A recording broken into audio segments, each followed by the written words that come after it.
All right, we are moving on to a new section. It's section 4A. Yes, I'm skipping 4.7. It's because I feel like doing material one time rather than teaching something twice. So I have moved a section ahead before I teach the quadratic formula. The quadratic formula lets you find every type of solution to a quadratic function, and that includes real and imaginary. What is an imaginary? Well, let's talk about that today. Imaginary exists because of this right here. What is the square root of 4? So what you're telling me is the square root of 2, or the square root of 4 is 2 times 2, because there's a pair of 2's which just gives you 2. Do we all understand that? There are 2 2's inside of 4, so the square root of 4 is 2. Yes? What if I were to change this problem and make it the square root of negative 4? What number multiplied by itself gives you 4, or negative 4? What number multiplied by itself gives you negative 4? Nothing. The only way you can get a negative is taking a number positive 2 by a negative 2, and having $2 versus owing somebody $2 is very different. Would you agree?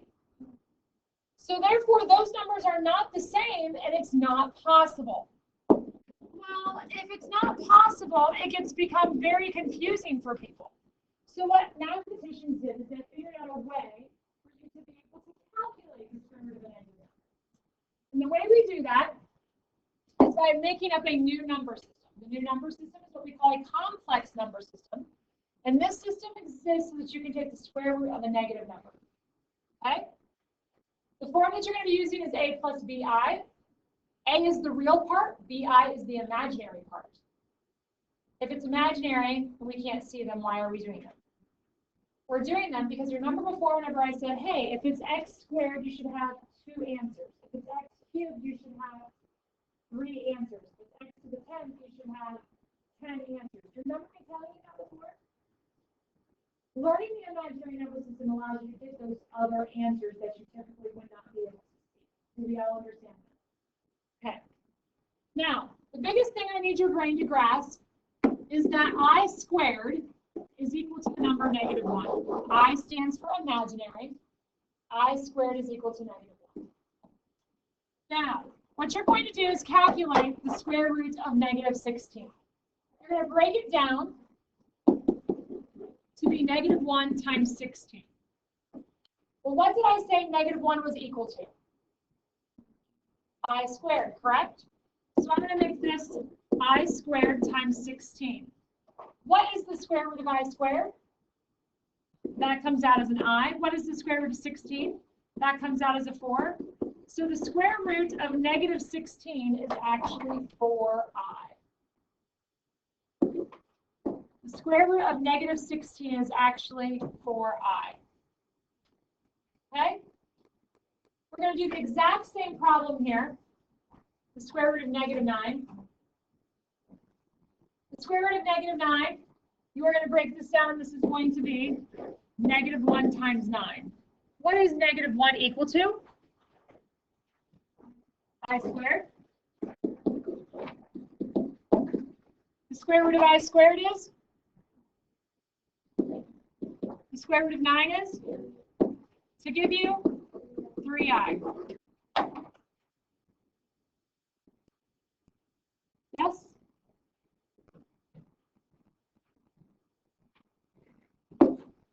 Next, the square root of negative 18. Well, you're going to break this down. Negative 1 times 18. What is negative 1? What are the perfect square factors of 18? 9 times 2. The square root of I squared is an I. The square root of 9 is 3. What does that give your answer to be? 3i square root of 2. Yes? Same concept, square root of negative 48. Very first thing you're going to do is break it down into negative 1 times 48. Yes?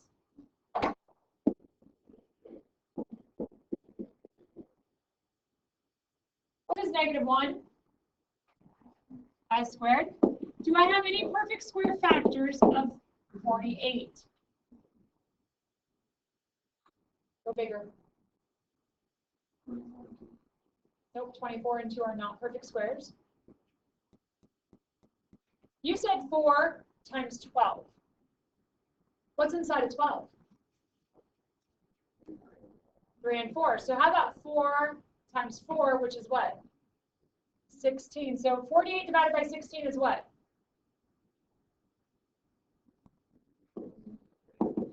3. So what is the square root of I squared?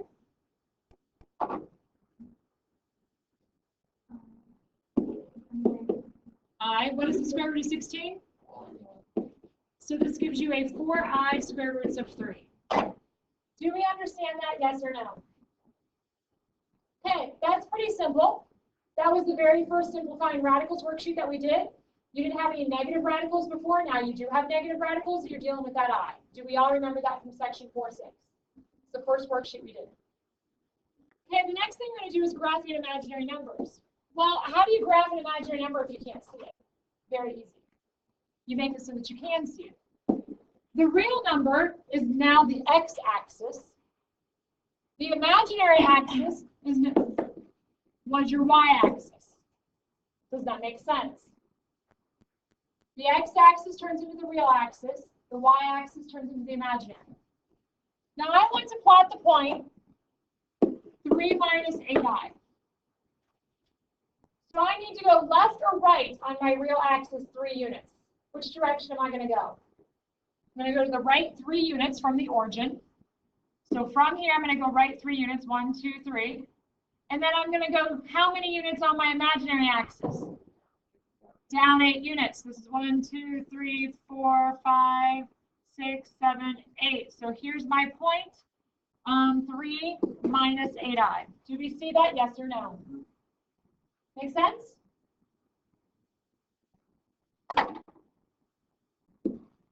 Can somebody tell me what that point is that I just graphed is?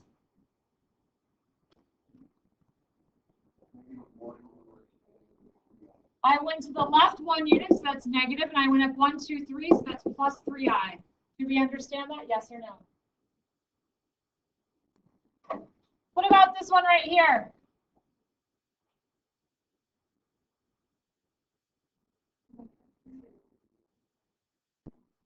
Negative 3i is correct. Do we all understand that?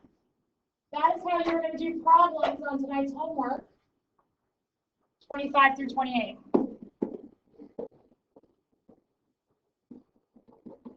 The previous problems that we did, these are like 1 through 6. There's many other places it's on there as well, but the majority of the problems are 1 through 6. Okay, next, let's add complex numbers together. How do we add complex numbers together? Well, you simply ask yourself, do I need the parentheses? I don't need the parentheses, so you drop the parentheses. 9 plus 7i plus 23 minus 21i. So if I drop the parentheses, you pretend that the I is a variable like x, and you simply combine like terms. So what is 9 plus 23? 32. Then what is 7i minus 21i? Negative 14i, and you are done. Make sense? So now we've added. So what do you think I'm going to do next? Subtract. So you ask yourself, do I need the parentheses around the first 2 terms? Nope, drop them. Do I need the parentheses around the second 2 terms? I do, because what am I going to do? I'm going to distribute the negatives. So that gives me a minus 12 plus 13i. Do we all see that, yes or no?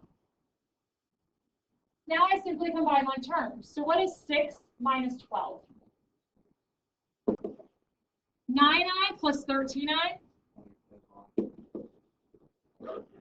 Done. We good? So we've added and subtracted. Let's multiply. So if I multiply the first one, I have one term multiplied by a binomial. What property is that? 3i times the quantity 4 minus 7i. What property is that? The distributive property. So you're just going to simply distribute. 3i times 4 is going to be 12i. 3i times minus 7i is going to be minus 21i squared. We are not done. Because what do we know I squared to be equivalent to? We know I squared is -1. So every place you see an I squared, you are simply going to substitute in a -1. 12i minus 21 times a -1.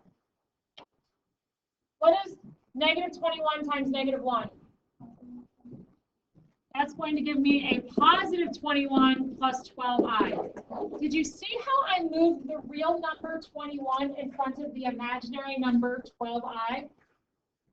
You have to do that because you have to have the real number, which is a, in front of the imaginary number, which is bi. Do we all understand that? Yes or no?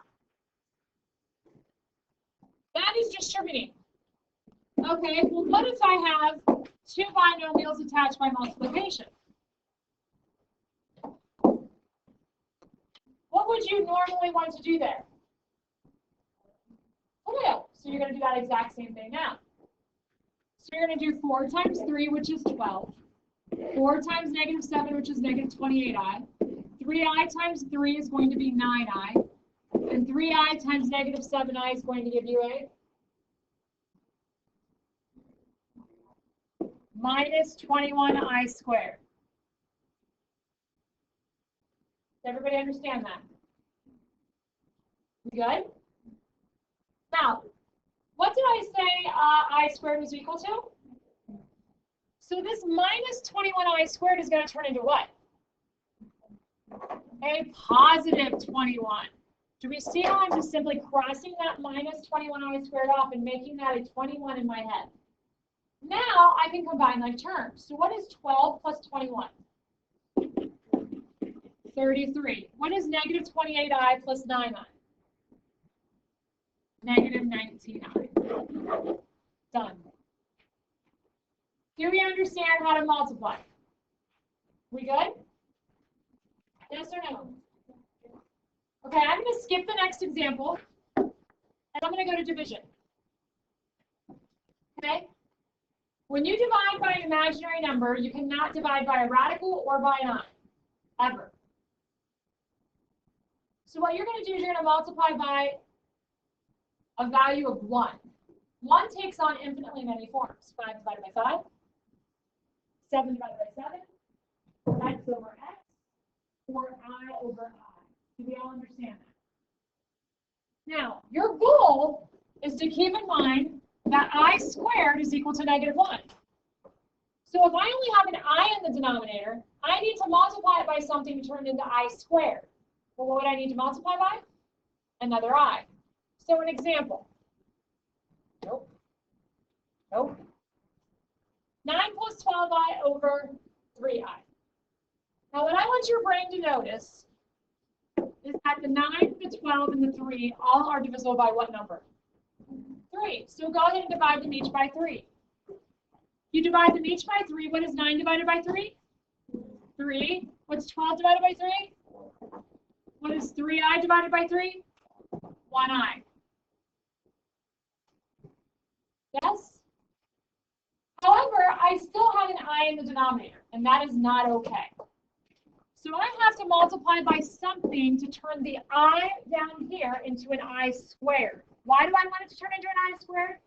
Because I squared is equal to -1, and that's a numerical value that we can use to calculate. Yes? So if I have an I, what am I going to multiply I by to turn into an I squared? So what you multiply by the bottom, you do to the top. Yes? So I'm going to put parentheses around this, and I'm going to distribute that in. 3i plus 4i squared over I squared. However, what is I squared? So what does the 4i squared turn into? That turns into a -4, and this I squared here turns into a what? -1. Now, I'm going to tell you straight up, this is what you have. 3i minus 4 over -1.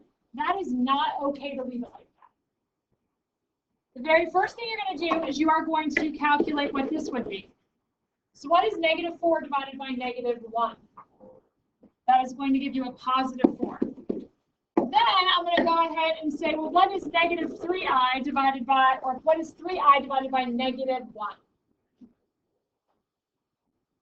Negative 3i. Now you are done. Does that make sense? Okay? You may still have a fraction, but you will not have an I in the denominator. Do we all understand what I just said? So let's do that again. Same exact process. However, are 5, 2, and 4 divisible by anything together? No. I do not care about the 4 in the bottom, the negative 4. I do care that there's an I in the bottom. So what am I going to multiply that by to obtain an I squared? What you do to the bottom, you do to the top. So this is going to give you a 5i minus a 2i squared all over a negative 4i squared. Yes? What do we know I squared to be? So what does minus 2i squared turn into? Plus 2. What does minus 4i squared turn into? Do I like the way that is written? No, put the real number first, which is the 2. Put the 5i second all over 4. Now, listen up. I am completely fine with 2 plus 5i divided by 4. However, Math Excel will not be okay with that. Math Excel is going to want this. 2 over 4 plus 5i over 4. What does 2 over 4 reduce down to? Math Excel will want 1/2 plus 5 over 4 times I. Do we all understand that? Yes or no? We good? Okay, so I divided by a single I. Yes? Well, what happens whenever I divide by not just an I, but a complex number, like a plus bi? When you divide by a complex number, you have to multiply by the conjugate of the denominator. What is a conjugate?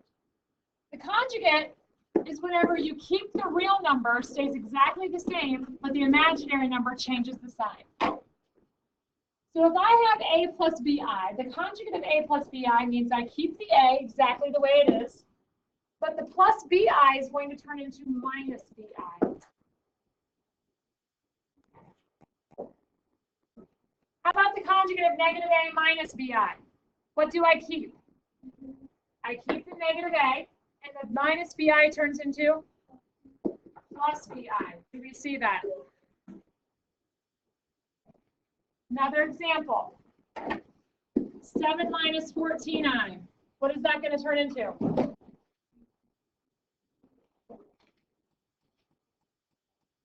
What is 7 minus 14i? What is the conjugate?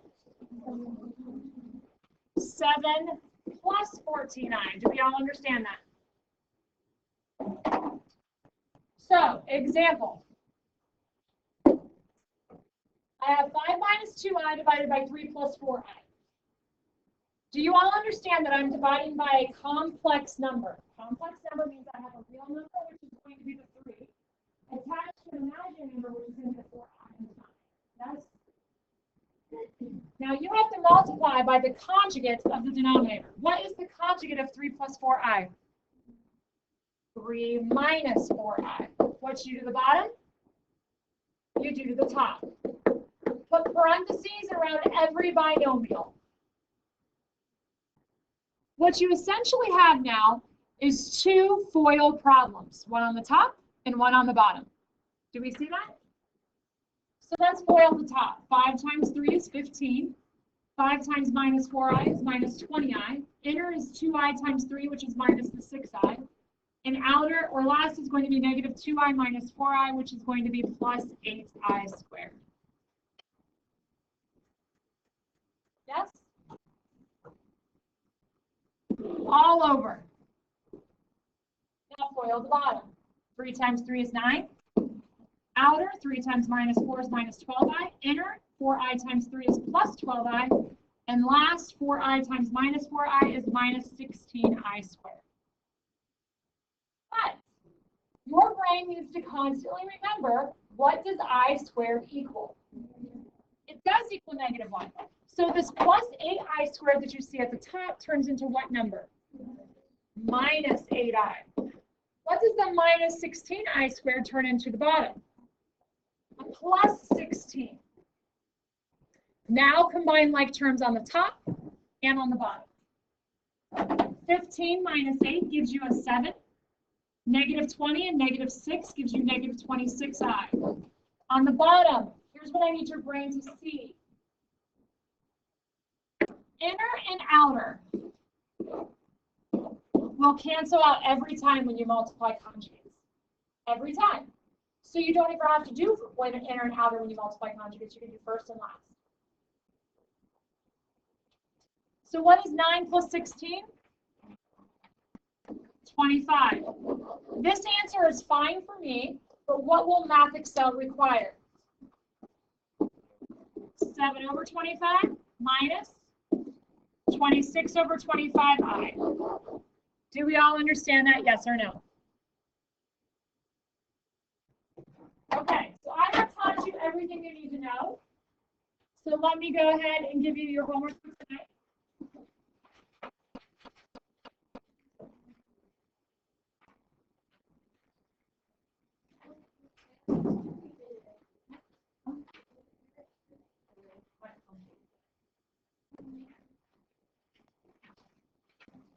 Okay, are we ready?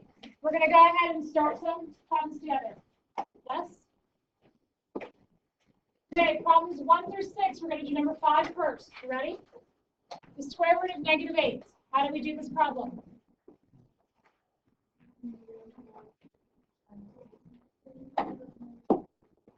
-1 times 8. What's -1? Perfect square factors of 8. 4 times 2. Square root of I squared is I. Square root of 4 is 2 to give you 2I square roots of 2.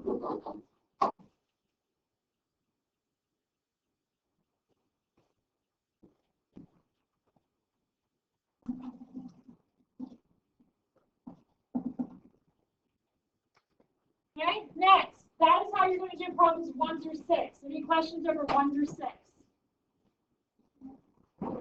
Okay, next, number 12. Now I want you to look at problems 1, 7. Look at 7. How are those two parentheses attached? Addition. Drop the parentheses, combine like terms. Now listen about number 8. All eyes on me, please. You will multiply the first two parentheses together. Calculate that. Simplify it. Then multiply the last parenthesis into it. You all understand what I just said? Multiply the first two together, then calculate that, then do the last parenthesis into it. Number 9, how are those two parentheses attached? Drop the first parentheses, what do I do with the second one? Distribute. Number 10, what do I do with 10? Drop the first parenthesis, distribute the negative to the second. Number 11, what do I do with those? FOIL them. Number 12, look at that. -1 plus 3i quantity squared. What does that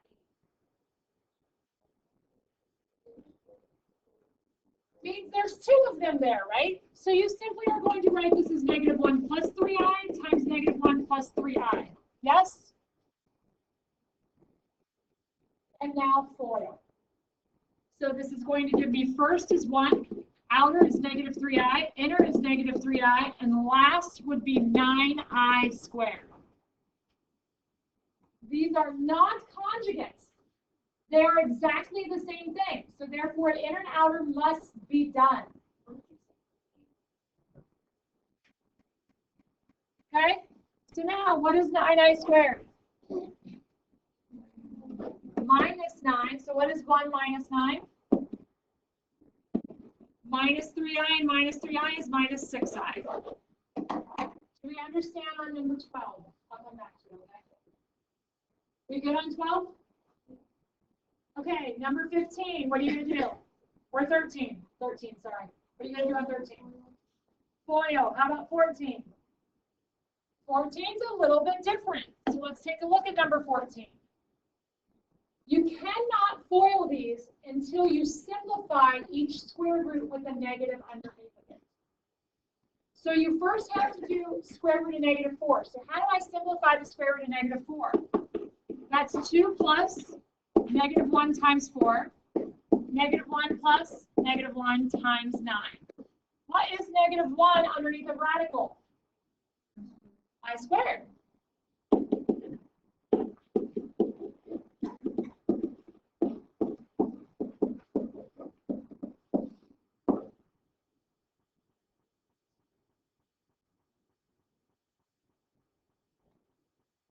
What is the square root of I squared?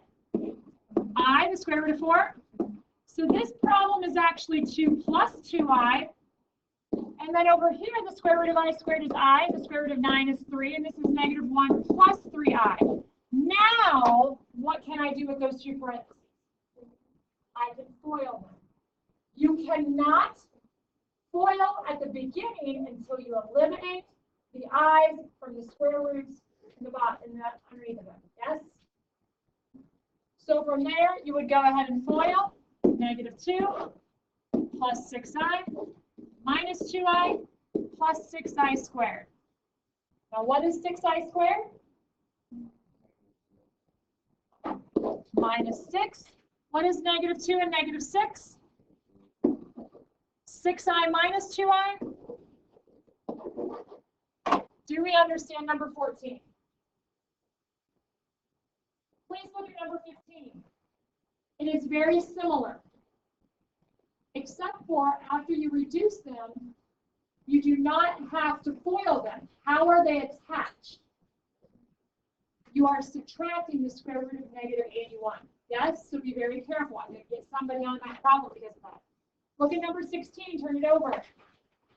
Simplify the radicals first, then how are the two parentheses attached? Addition. Simply drop the parentheses at the very beginning. Do we all understand that? Number 17, how are those two parentheses attached? By multiplication. Simplify the radicals, then FOIL. Number 18, simplify the radicals, and then what do? Add them. Be very careful. Okay, look at number 19. How do I do number 19? What am I multiplying by, Harley? I over I. Very good.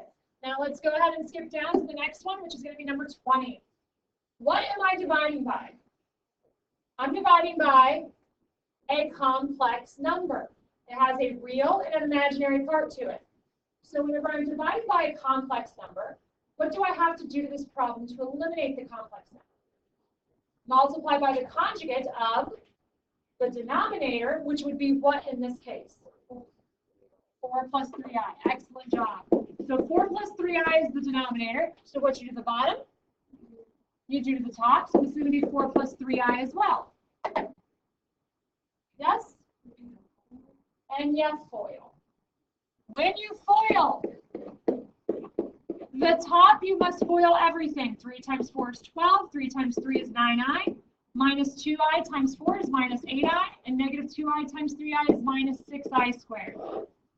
When you FOIL the bottom, do I have to do all of it? No, because they're conjugates, which means you only do the first. 4 times 4 is 16. And the last, negative 3i times 3i is minus 9i squared. Yes? Now your brain needs to say, okay, what do I do with the I squared? I squared, negative 6i squared turns into what? Plus 6. And what does minus 9i squared turn into? Plus 9. So now combine like terms, please. So what's 6 and 12? 18. What is 9i minus 8i? It is just an I. What is 16 plus 9? 25. I am completely fine with this answer on your paper. However, what will Math Excel want? 1i over 25. It'll probably want the I. It'll probably want the 1, Do we all understand that? Okay? All right, that brings us to our next section, which is problems 22 through 24. This is application of it now. So this is where you actually see an imaginary number. So how would I solve this equation? Subtract 5 over. 2x squared is equal to? Excellent. Now what? Excellent. Good job correcting yourself. So this is x squared is equal to? Negative 18. Now what? Take the square root of both sides. When you take the square root, power and root cancel out, and I'm left with plus or minus. And now we apply what we've learned today. The square root of negative 18 is going to be negative 1 times 18, which is going to be I squared times 9 times 2, correct? Square root of I squared comes out as an I. The square root of 9 comes out as a 3. So x is equal to plus or minus 3i square roots of 2.